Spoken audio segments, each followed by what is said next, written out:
That's what you eat.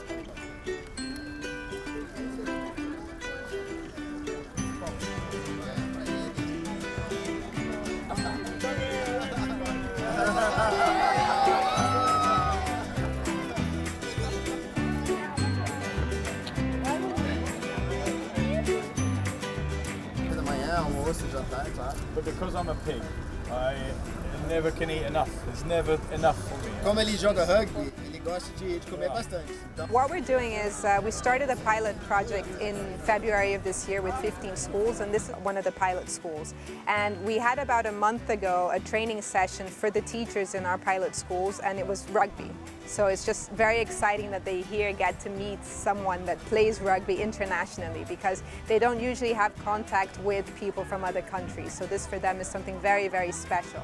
Everything we do is actually thinking of the legacy. We don't want something that ends in 2016. We just want to plant a seed that will continue afterwards.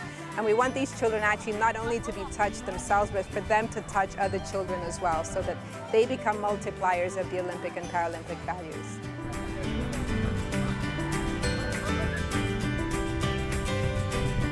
These kids have been playing rugby for about 6 months. In the beginning, a totally alien sport for them.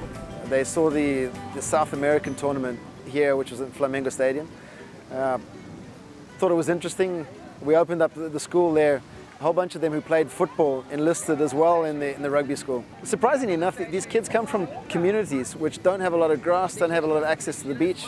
The beach is quite a way away. So in Rocinha, which is the largest favela here in Brazil, about 70,000 people living up there.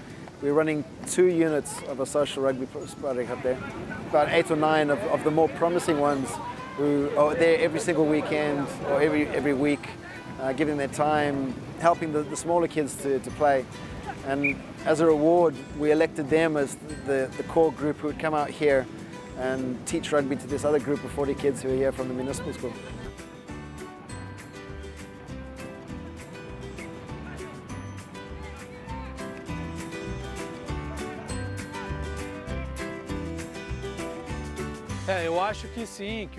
Children who have learned to play it from a very young age, they immediately react to the game. They don't need to think about it. So this sort of interaction with the sport is really important, because you're getting kids to learn how to play the game much earlier on. And there are different things which you're trying to teach the kids to be. Some of the kids will go on to be sportsmen and go on and play the game. Others will turn into spectators, which you need also to fill the stadiums. So it's part of a bigger part of the sport, teaching kids this age what the game is on.